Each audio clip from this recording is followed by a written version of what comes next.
வழக்குகளில் 30 நாட்கள் சிறையில் இருந்தால் பிரதமர், முதலமைச்சர்கள், அமைச்சர்களின் பதவி பறிக்கப்படும் என்ற மசோதாவை மத்திய உள்துறை அமைச்சர் அமித்ஷா மக்களவையில் தாக்கல் செய்தார். அரசியலமைப்புக்கு எதிரான மசோதா என கூறி தொடக்க நிலையிலேயே எதிர்க்கட்சி எம்பிக்கள் எதிர்ப்பு தெரிவித்து கடும் அமளியில் ஈடுபட்டனர். சர்ச்சைக்குரிய மசோதா குறித்து மக்களவையில் விளக்கமளித்த மத்திய அமைச்சர் அமித்ஷாவுக்கு எதிராக எதிர்க்கட்சி எம்பிக்கள் கடும் அமளியில் ஈடுபட்டனர். சில எம்பிக்கள் மசோதாவின் நகல்களை கிழித்தெறிந்து கூச்சலிட்டதால் மக்களவையில் பரபரப்பு நிலவியது. சர்ச்சைக்குரிய மசோதாவுக்கு எதிர்ப்பு தெரிவித்து பேசிய காங்கிரஸ் மூத்த தலைவர் வேணுகோபால், குஜராத் உள்துறை அமைச்சராக இருந்தபோது கைது செய்யப்பட்ட அமித்ஷா பதவி விலகுவாரா என சரமாரியாக கேள்வி எழுப்பினர். தன் மீதான வழக்குகளில் நிரபராதி என தீர்ப்பு வரும் வரை அரசியலமைப்பில் எந்த ஒரு பதவியையும் ஏற்றுக்கொள்ளவில்லை என வேணுகோபால் கேள்விக்கு மத்திய அமைச்சர் அமித்ஷா பதிலளித்தார். எதிர்க்கட்சிகளின் கடும் எதிர்ப்பை தொடர்ந்து சர்ச்சைக்குரிய மசோதாவை நாடாளுமன்ற கூட்டுக்குழுவுக்கு மத்திய அரசு அனுப்பி வைத்தது. மக்களவை எம்பிக்கள் 21 பேர், மாநிலங்களவை எம்பிக்கள் 10 பேர் கொண்ட கூட்டுக்குழுவின் ஆய்வுக்கு அனுப்பப்பட்டது. பாஜகவுக்கு ஆதரவாக தேர்தல் ஆணையம் வாக்கு திருட்டில் ஈடுபட்டிருப்பது அம்பலமாகி இருப்பதாக மக்களவை எதிர்க்கட்சித் தலைவர் ராகுல் காந்தி விமர்சித்துள்ளார். பீகாரில் தொடங்கியுள்ள எதிர்ப்பு விரைவில் நாடு முழுவதும் பரவுவது உறுதி என்றும் அவர் கூறியுள்ளார். தேர்தலில் வெல்ல முடியாத எதிர்க்கட்சி தலைவர்களை சட்டத்தின் மூலம் அடிபணிய வைக்க பாஜக முயற்சி செய்வதாக காங்கிரஸ் எம்பி பிரியங்கா காந்தி குற்றம் சாட்டியுள்ளார். கொடூர சட்டங்களின் மூலம் நாட்டை சர்வாதிகார பாதைக்கு பிரதமர் மோடி திருப்பி வருவதாகவும் அவர் சாடினார். கிரிமினல் வழக்குகளில் சிறையில் அடைக்கப்படும் முதலமைச்சர்கள், அமைச்சர்களின் பதவியை பறிக்கும் மசோதா மக்களவையில் தாக்கல் செய்யப்பட்டதற்கு முதலமைச்சர் மு.க.ஸ்டாலின் கடுமையான கண்டனங்களை தெரிவித்துள்ளார். ஜனநாயகத்தின் வேர் மீது மத்திய அரசு தாக்குதல் நடத்தியுள்ளதாக கூறிய முதல்வர், இன்றைய நாள் கருப்பு நாள், இது ஒரு கருப்பு மசோதா என எக்ஸ் தளத்தில் காட்டமாக பதிவிட்டுள்ளார். வைத்து ஆடப்படும் சூதாட்டம் உள்ளிட்ட ஆன்லைன் விளையாட்டுகளுக்கு தடை விதிக்கும் சட்ட முன்வடிவை மக்களவையில் மத்திய அமைச்சர் அஸ்வினி வைஷ்ணவ் தாக்கல் செய்தார். இந்த மசோதா சட்ட ஒப்புதல் பெற்றால் ஆன்லைன் சூதாட்டங்கள் இனி தண்டனைக்குரிய குற்றமாக மாற்றப்படும் என்றும், விதிகளை மீறுவோருக்கு 1 கோடி ரூபாய் வரை அபராதம் அல்லது 3 ஆண்டுகள் வரை சிறை தண்டனை விதிக்கப்படும் என மசோதாவில் தெரிவிக்கப்பட்டுள்ளது.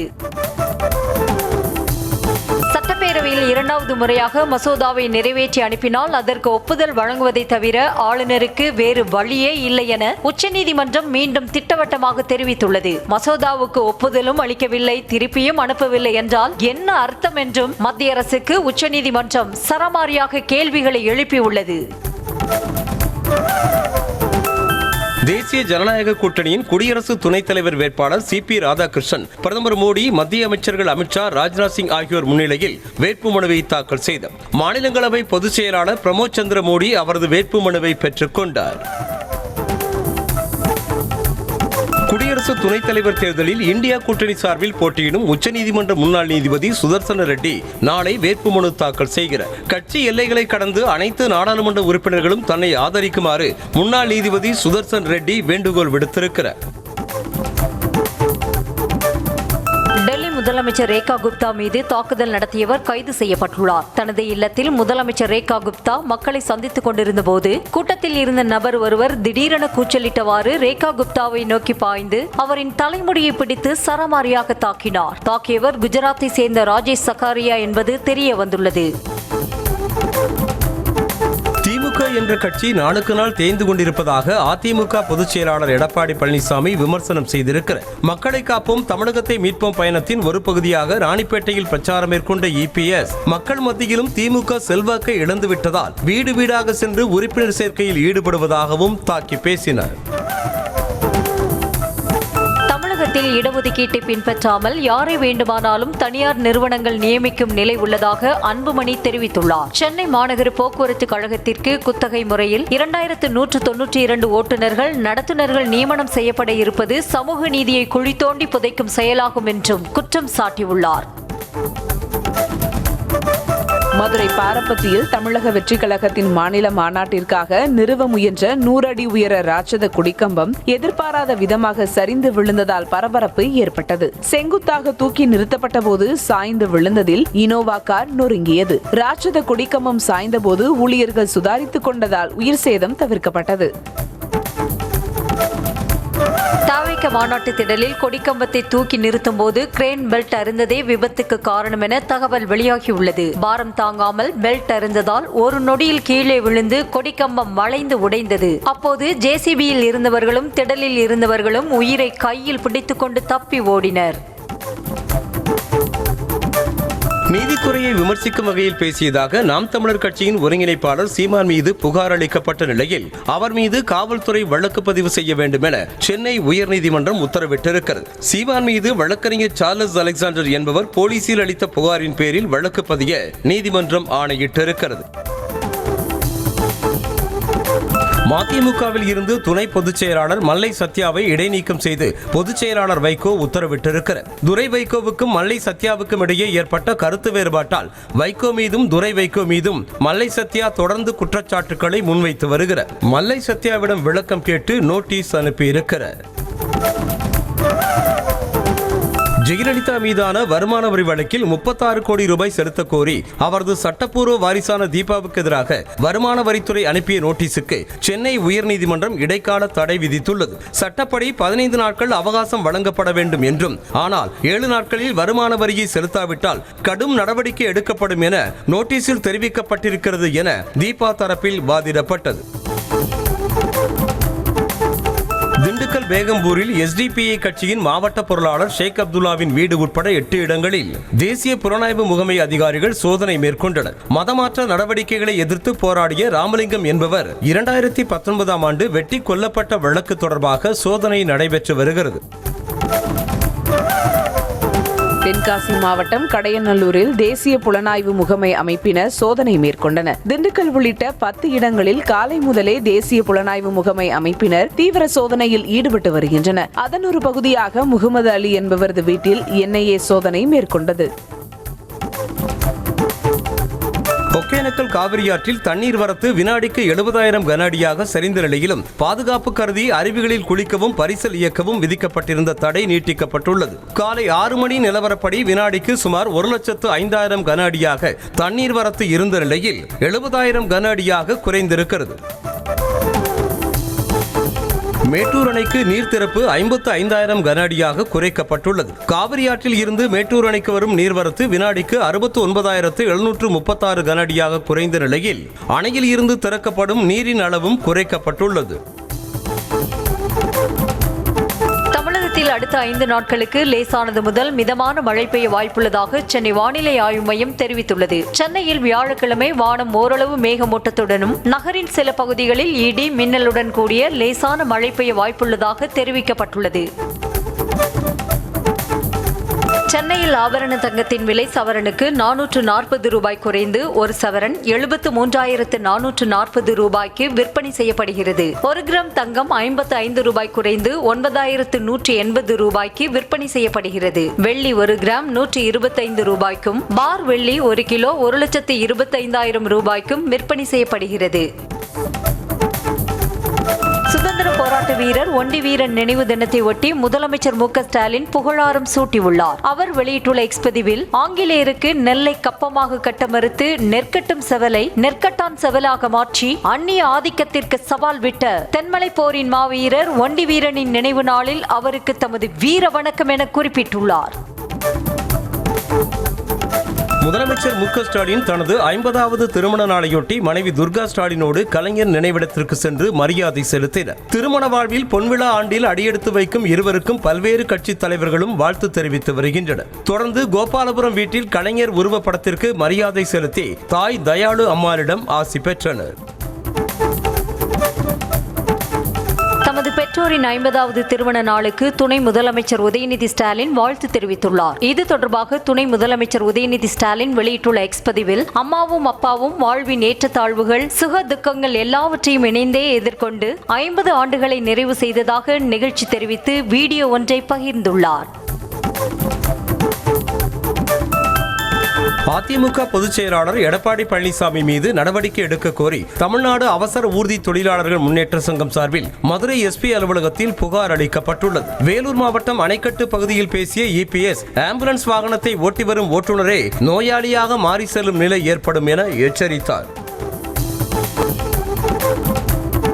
எடப்பாடி பழனிசாமி பிரச்சாரத்திற்கிடையே நோயாளியை ஏற்ற ஆம்புலன்ஸை அனுப்பி பிரச்சனை செய்ய தமிழக அரசு நினைக்கவில்லை என சபாநாயகர் அப்பாவு கூறினார். நெல்லை பாளையங்கோட்டையில் ஒண்டி வீரனின் சிலைக்கு மரியாதை செலுத்திய பின் பேசிய அப்பாவு, ஆம்புலன்ஸ்கள் எப்போதும் நோயாளிகளுடன் செல்ல வேண்டிய அவசியமில்லை என்று தெரிவித்தார்.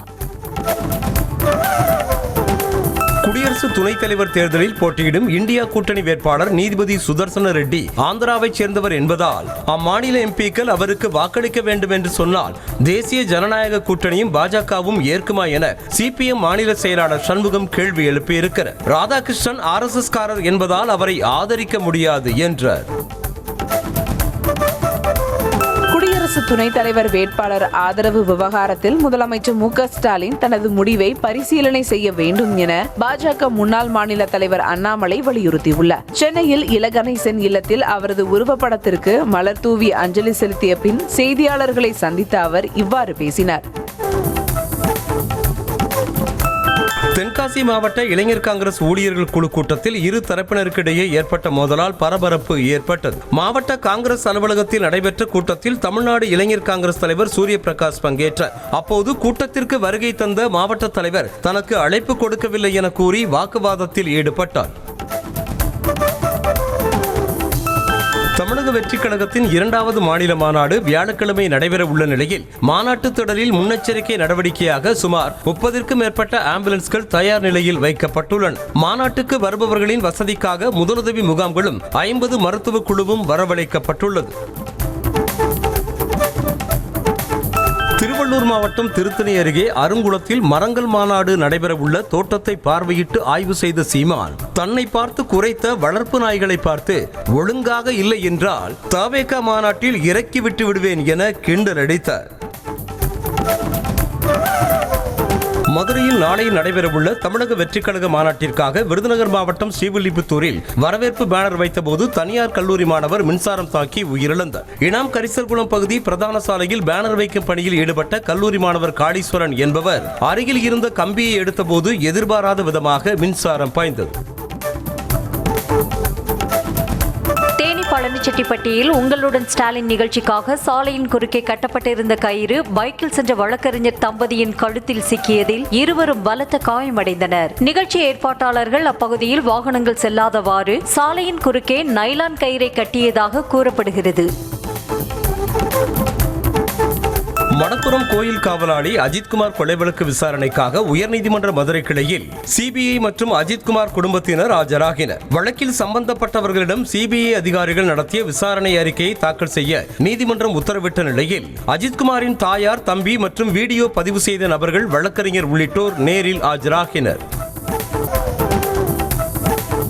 பணி நிரந்தரம் உள்ளிட்ட கோரிக்கைகளை வலியுறுத்தி சென்னை எழும்பூர் டாஸ்மாக் தலைமை அலுவலகத்தில் போராட்டத்தில் ஈடுபட முயன்ற டாஸ்மாகில் பணியாற்றும் மாற்றுத்திறனாளி ஊழியர்களை போலீசார் கைது செய்தனர். அரசாணைப்படி சிறப்பு தேர்வு நடத்தி பணி நிரந்தரம் செய்ய வேண்டும் என்பதை வலியுறுத்தி போராட்டத்தில் ஈடுபட்டனர்.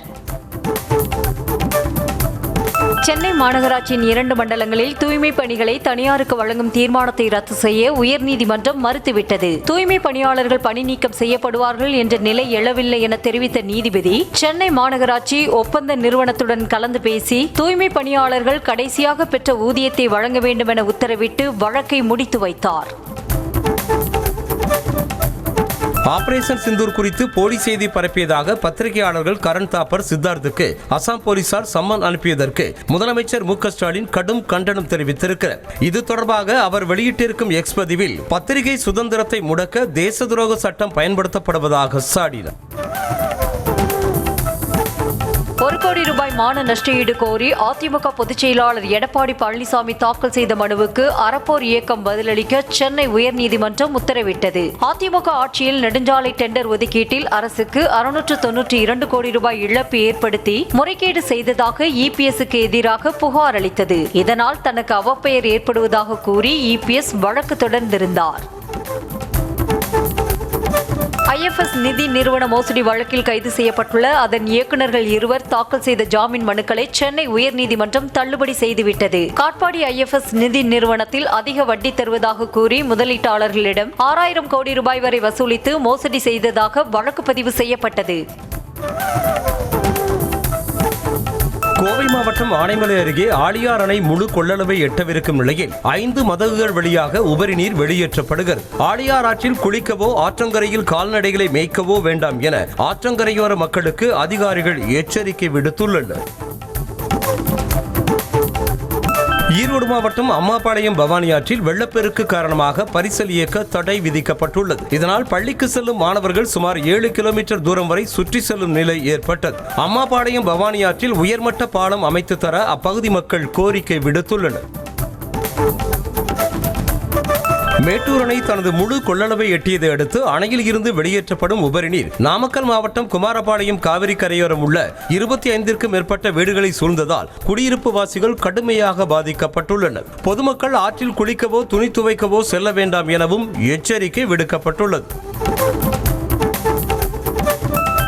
ராமநாதபுரம் நகராட்சி கடைகள் ஏலத்தில் பங்கேற்ற நபர் ஒருவர் ஆணையருக்கு கொலை மிரட்டல் விடுத்ததால் பரபரப்பு ஏற்பட்டது. புதிய பேருந்து நிலையத்தில் கட்டப்பட்ட கடைகளுக்கு ஏலம் கோரப்பட்டது. அப்போது ஏற்கனவே அங்கு கடை வைத்திருந்த பூமிநாதன் என்பவர் ஏலத்தில் கலந்து கொண்ட நிலையில் தனக்கு ஏலம் எடுப்பதற்கு முன்னுரிமை அளிக்கவில்லை என கூறி நகராட்சி ஆணையரிடம் வாக்குவாதத்தில் ஈடுபட்டார். பணி நிரந்தரம், ஊதிய உயர்வு உள்ளிட்ட பல்வேறு கோரிக்கைகளை வலியுறுத்தி மதுரை மாநகராட்சி தூய்மை பணியாளர்கள் 3வது நாளாக மாவட்ட ஆட்சியர் அலுவலகம் செல்லும் சாலையில் காத்திருப்பு போராட்டத்தில் ஈடுபட்டனர். பணிக்கு வரவில்லை என்றால் மாற்று தொழிலாளர்கள் மற்றும் ஓட்டுநர்கள் நிரந்தரமாக நியமிக்கப்படுவார்கள் என அவர்லான் நிறுவனம் எச்சரிக்கை விடுத்த நிலையில் அதனை கண்டித்து போராட்டம் நடத்தினர். மதுரை மாவட்டம் மேலூர் அருகே இரு தரப்பினரிடையே ஏற்பட்ட மோதலில் தாக்குதல் நடத்தியவர்களை கைது செய்ய வலியுறுத்தி பாதிக்கப்பட்டவர்கள் சாலை மறியலில் ஈடுபட்டனர். வல்லாளப்பட்டி பகுதியில் கருப்புசாமி மற்றும் நொண்டிசாமி ஆகியோரது வீடுகளில் புகுந்து ஒரு தரப்பினர் தாக்குதல் நடத்தியதில் வீட்டில் இருந்த பெண்கள் படுகாயமடைந்ததாக கூறப்படுகிறது. விருதுநகர் மாவட்டம் முத்துராமலிங்கபுரம் ஊராட்சிக்குட்பட்ட மாங்குளம் கிராமத்தில் அமைந்துள்ள கண்மாய் பகுதி வனத்துறை ஆக்கிரமிப்பில் உள்ளதாக கூறி கிராம மக்கள் குலசேகர நல்லூரில் உள்ள வனச்சரக அலுவலகத்தை முற்றுகையிட்டனர். வனத்துறை தோட்டத்தில் உள்ள கண்மாயில் வெளியூர் நபர்களை வனத்துறையினர் பணியமர்த்தி உள்ளதாக கூறி ஆர்ப்பாட்டம் செய்தனர். ஈரோடு மாவட்டம் அந்தியூரில் தனிநபர் ஆக்கிரமிப்பை வட்டாட்சியர் அகற்றவில்லை என கண்டனம் தெரிவித்து கிராம மக்கள் வீடுகளில் கருப்பு கொடி கட்டி போராட்டத்தில் ஈடுபட்டனர். பொய்யேரிக்கரை கிராமத்தில் மயானத்திற்கு செல்லும் வழியில் உள்ள அரசு புறம்போக்கு நிலத்தை தனிநபர் ஆக்கிரமித்து விவசாயம் செய்து வருவதாக சொல்லப்படுகிறது. திருச்செந்தூர் சுப்பிரமணிய சுவாமி கோயிலில் சண்முகருக்கு நகை சாத்துவதில் திரி சுதந்திரர்கள் மற்றும் சிவாச்சாரியார்களிடையே வாக்குவாதம் ஏற்பட்டது. சண்முகர் வெட்டிவேர் சப்பரத்தில் எழுந்தருளி பக்தர்களுக்கு அருள் பாலிக்கும் நிகழ்ச்சியில் இரு தரப்பினரிடையே ஏற்பட்ட வாக்குவாதம் காரணமாக சுவாமி புறப்பாட்டை பார்க்க முடியாமல் பக்தர்கள் தவித்து போயினர். திருவள்ளூர் அருகே வீட்டிற்குள் புகுந்த திருடன் பெண்ணின் கழுத்தில் இருந்த தங்க சங்கிலியை பறிக்க முயற்சித்து முடியாததால் அவரை கத்தியால் குத்திவிட்டு தப்பி ஓடிய சம்பவம் நடந்திருக்கிறது. போடிவாக்கத்தைச் சேர்ந்த ஜீவிதா வீட்டில் சமையல் செய்து கொண்டிருந்த போது வீட்டிற்குள் புகுந்த திருடன் ஜீவிதாவின் கழுத்தில் இருந்த 4.5 சவரன் செயினை பறிக்க முயன்றதாக தெரிகிறது.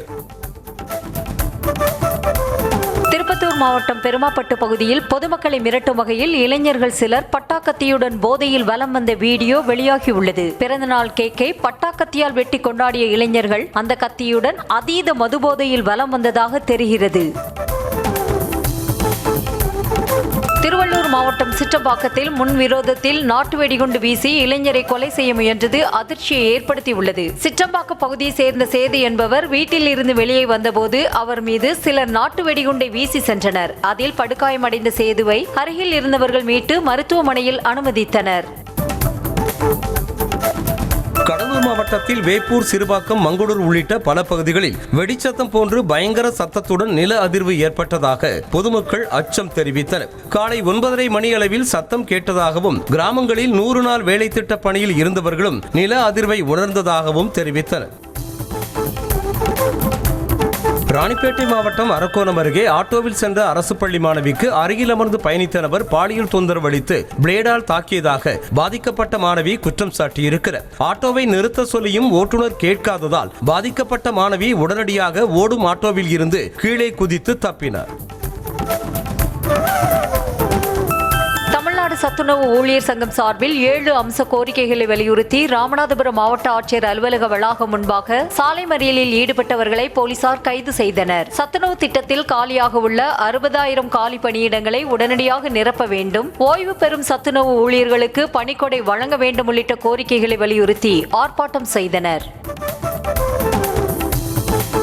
சென்னை மாநகருக்குள் நுழையக்கூடாது என பாஜக மாநில பட்டியலணி செயலாளர் நெடுங்குன்றம் சூர்யாவுக்கு மாநகர காவல் ஆணையர் பிறப்பித்த உத்தரவை ரத்து செய்து சென்னை உயர்நீதிமன்றம் உத்தரவிட்டுள்ளது. நெடுங்குன்றம் சூர்யா மீது பல்வேறு வழக்குகள் நிலுவையில் இருப்பதால் அவர் ஏப்ரல் 25 முதல் ஓராண்டுக்கு சென்னை மாநகருக்குள் நுழையக்கூடாது என காவல் ஆணையர் பிறப்பித்த உத்தரவை உயர்நீதிமன்றம் ரத்து செய்திருக்கிறது.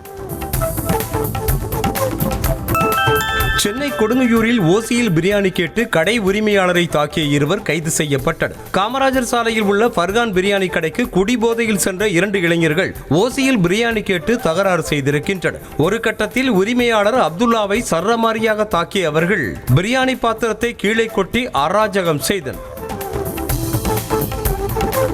திண்டுக்கல் மாவட்டம் பழனி தண்டாயுதபாணி சுவாமி கோயிலுக்கு ரோப்கார் சேவை 35 நாட்களுக்கு பிறகு மீண்டும் தொடங்கியது. வருடாந்திர பராமரிப்பு பணிக்காக கடந்த மாதம் 15ஆம் தேதி ரோப்கார் சேவை நிறுத்தப்பட்டது. பணிகள் நிறைவடைந்ததையொட்டி சிறப்பு பூஜைகள் செய்யப்பட்டு ரோப்கார் சேவை தொடங்கப்பட்ட நிகழ்ச்சியில் கோயில் இணை ஆணையர் உள்ளிட்ட பலர் பங்கேற்றனர்.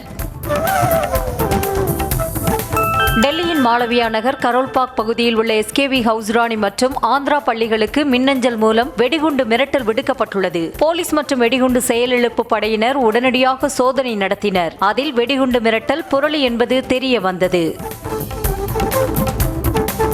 மகாராஷ்டிர மாநிலம் மும்பையில் இடைவிடாமல் கொட்டும் மழையால் ஒட்டுமொத்த நகரமும் வெள்ளத்தில் தத்தளிக்கின்றது. பார்க்கும் திசையெல்லாம் வெள்ளக்காடாக காட்சியளிப்பதால் பொதுமக்களின் இயல்பு வாழ்க்கை முற்றிலுமாக முடங்கியுள்ளது. மகாராஷ்டிர மாநிலம் புனேவில் கொட்டி தீர்த்த கனமழையால் பிம்ப்ரி சின்ச்வாட் பகுதியில் அமைந்துள்ள மோரியா குசாவி கோயில் வெள்ளத்தில் மூழ்கியது. நீர்பிடிப்பு பகுதிகளில் பெய்த மழையால் கடக்வாஸ்லா அணைக்கு நீர்வரத்து அதிகரித்து அணையில் இருந்து அதிகப்படியான உபரி நீர் முத்தா ஆற்றில் திறக்கப்பட்டதால் கரையோர மக்களுக்கு வெள்ள அபாய எச்சரிக்கை விடுக்கப்பட்டுள்ளது. கேரள மாநிலம் பாலக்காட்டில் வீட்டில் ரகசிய அறையில் தலைமறைவாக இருந்த கொலை முயற்சி குற்றவாளியை செல்போன் சிக்னல் மூலமாக போலீசார் கைது செய்தனர். திருத்தாலை பகுதியில் இருதரப்பு இளைஞர்களிடையே ஏற்பட்ட தகராறில் ஒரு தரப்பினர் மற்றொரு தரப்பினரை கொடூரமாக தாக்கினர். இது தொடர்பாக சுல்தான் ராக்ஃபி என்ற இளைஞரை கடந்த ஒரு வாரமாக தேடி வந்த போலீசார் அவரை கண்டுபிடித்து கைது செய்தனர். இந்திய பொருட்களை அமெரிக்காவில் சந்தைப்படுத்துவதில் இடர்பாடு இருக்குமேயானால் ரஷ்யாவிற்கு ஏற்றுமதி செய்யலாம் என இந்தியாவிற்கான ரஷ்ய துணை தூதர் ரோமன் பாபுஸ்கின் தெரிவித்திருக்கிறார். ரஷ்யாவில் இருந்து கச்சா எண்ணெய் கொள்முதல் செய்வது தொடர்பாக இந்தியா மீது அமெரிக்கா அழுத்தம் கொடுப்பது நியாயமற்றது மற்றும் ஒருதலை பட்சமானது என்றார். ஜப்பானின் ககோஷிமாவில் வானில் இருந்து நெருப்பு பந்துகள் விழுந்த பிரமிப்பூட்டும் காட்சி இணையத்தில் வைரலாகி உள்ளது. விண்வெளியில் இருந்து சிறு கோள் துண்டுகள் வளிமண்டலத்தில் நுழைந்த போது எரிந்து பிரகாசம் அடைந்ததால் இரவே பகலாக மாறியது போல காட்சியளித்தது.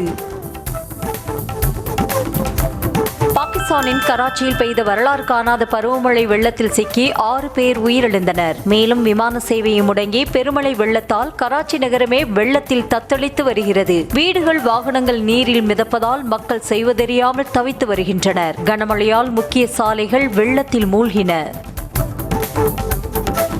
சர்வதேச விண்வெளி நிலையத்தில் உள்ள கேமரா கரீபியன் பகுதியில் மையம் கொண்டுள்ள எரின் புயலின் அற்புதமான காட்சிகளை படம் பிடித்துள்ளது. தற்போது 2ஆம் கட்டத்தில் உள்ள இந்த புயல் பலவீனமடைந்திருப்பதாகவும் இருப்பினும் வாரம் முழுவதும் மேற்கு அட்லாண்டிக்கை நோக்கி நகரும் போது அது பெரிதாக மாறும் என்று எதிர்பார்க்கப்படுவதாக அமெரிக்க தேசிய சூறாவளி கண்காணிப்பு மையம் தெரிவித்துள்ளது. சவுதி அரேபியாவின் அபா நகரில் உருவாக்கப்பட்டுள்ள கௌபாய் நகரம் உலக சுற்றுலா பயணிகளை ஈர்த்து வருகிறது. அபாவின் மூடுபனி நிறைந்த மலைப்பகுதிகளில் கௌபாய் தொப்பிகள் மற்றும் ஜாக்கெட்டுகளை அணிந்த கலைஞர்கள் மணல் மேடையில் நடனமாடுவதை சுற்றுலா பயணிகள் ரசித்து மகிழ்ந்தனர். ஒருநாள் கிரிக்கெட் போட்டிகளுக்கான ஐசிசி தரவரிசை பட்டியலில் இருந்து இந்தியாவின் நட்சத்திர வீரர்களான ரோஹித் சர்மா மற்றும் விராட் கோலி நீக்கப்பட்டது சர்ச்சையான நிலையில் உடனே புதிய பட்டியல் வெளியானது. இருவரும் முறையாக ஓய்வை அறிவிக்காத சூழலில் 2வது இடத்தில் இருந்த ரோஹித் மற்றும் 4வது இடத்தில் இருந்த விராட் ஆகியோர் நீக்கப்பட்டது ரசிகர்களை அதிருப்தியடைய செய்திருக்கிறது. கிரிக்கெட்டில் இந்திய அணியின் துணை கேப்டன் பதவியிலிருந்து அக்சர் பட்டேல் நீக்கப்பட்டதற்கு முன்னாள் வீரர் முகமது கைஃப் அதிருப்தி தெரிவித்துள்ளார். அவர் வெளியிட்டுள்ள எக்ஸ் தள பதிவில், துணை கேப்டன் பதவியில் இருந்து பட்டேல் விடுவிக்கப்பட்டது குறித்து தேர்வு குழு நிச்சயம் விளக்கம் கொடுக்க வேண்டுமென வலியுறுத்தியுள்ளார். ஒருநாள் கிரிக்கெட் போட்டிகளுக்கான ஐசிசி தரவரிசையில் தென்னாப்பிரிக்க பந்து வீச்சாளர் கேசவ் மகாராஜ் மீண்டும் முதல் இடத்திற்கு முன்னேறி அசத்தியுள்ளார். ஆஸ்திரேலியாவுக்கு எதிரான முதல் ஒருநாள் போட்டியில் சிறப்பாக பந்து வீசிய இவர் 5 விக்கெட்டுகளை வீழ்த்தி ஆட்டநாயகன் விருது வென்றார். இதனால் 2 இடங்கள் முன்னேறி முதல் இடத்தை பிடித்திருக்கிறார். தமிழ் திரையுலகில் சிக்ஸ் பேக் கலாச்சாரம் உருவாக அஜித்குமார் தான் மிக முக்கிய காரணம் என இயக்குனர் ஏஆர் முருகதாஸ் தகவல் தெரிவித்திருக்கிறார். நேர்காணல் ஒன்றில் பேசிய அவர், கஜினி திரைப்படத்திற்கு சிக்ஸ் பேக் வைக்க வேண்டும் என்ற யோசனையை அஜித் தான் கொடுத்ததாகவும் அதன் பின்னரே சூர்யா அமீர்கானிடம் சிக்ஸ் பேக் வைக்க சொன்னதாகவும் கூறியிருக்கிறார். விஜயை போலவே சூர்யாவும் வருகின்ற சட்டமன்ற தேர்தலில் போட்டியிட உள்ளதாக வேகமாக பரவி வந்த தகவலுக்கு அவரின் அகில இந்திய நற்பணி இயக்கம் மறுப்பு தெரிவித்துள்ளது. சினிமாவில் மட்டுமே சூர்யாவின் கவனம் இருக்கும் எனவும், கலை உலக பயணமும் அகரமும் இப்போதைக்கு அவர் வாழ்வுக்கு போதுமான நிறைவை தந்துள்ளதாகவும் தெரிவித்துள்ளது. அசோக் செல்வன் நடிக்கும் புதிய திரைப்படத்திற்கான பூஜை சென்னையில் நடைபெற்றது. இந்த படத்தை பிரபல தயாரிப்பு நிறுவனமான வேல்ஸ் பிலிம்ஸ் இன்டர்நேஷனல் நிறுவனம் தயாரிக்கின்றது. இதில் கதாநாயகியாக நிமிஷா சஜயன் நடிக்க உள்ளார். கள்ளக்குறிச்சி மாவட்டம் தாசப்பாடி மாரியம்மன் கோயிலில் தேர் திருவிழாவில் ஏராளமான பக்தர்கள் கலந்து கொண்டு தேரை வடம் பிடித்து இழுத்து வழிபாடு செய்தனர். வண்ண மலர்களால் அலங்கரிக்கப்பட்ட தேரில் அம்மன் எழுந்தருளி பக்தர்களுக்கு காட்சியளித்த நிலையில் வடக்கநந்தல் கல்வராயன் மலையடிவார பகுதியை சுற்றியுள்ள கிராம மக்கள் கலந்து கொண்டு சாமி தரிசனம் செய்தனர். ஆவணி மாத பிரதோஷத்தை முன்னிட்டு தஞ்சை பெரிய கோயிலில் வீற்றிருக்கும் மகாநந்திய பெருமானுக்கு சிறப்பு அபிஷேகம் நடைபெற்றது. பக்தர்களால் வழங்கப்பட்ட திரவிய பொடி, மஞ்சள், தேன், பழ வகைகள், சந்தனம் உள்ளிட்ட பொருட்களால் சிறப்பு அபிஷேகம் மற்றும் மலர் அலங்காரம் செய்யப்பட்டு மகா தீபாராதனை காட்டப்பட்டது. இதில் ஏராளமான பக்தர்கள் கலந்து கொண்டு சுவாமி தரிசனம் செய்தனர்.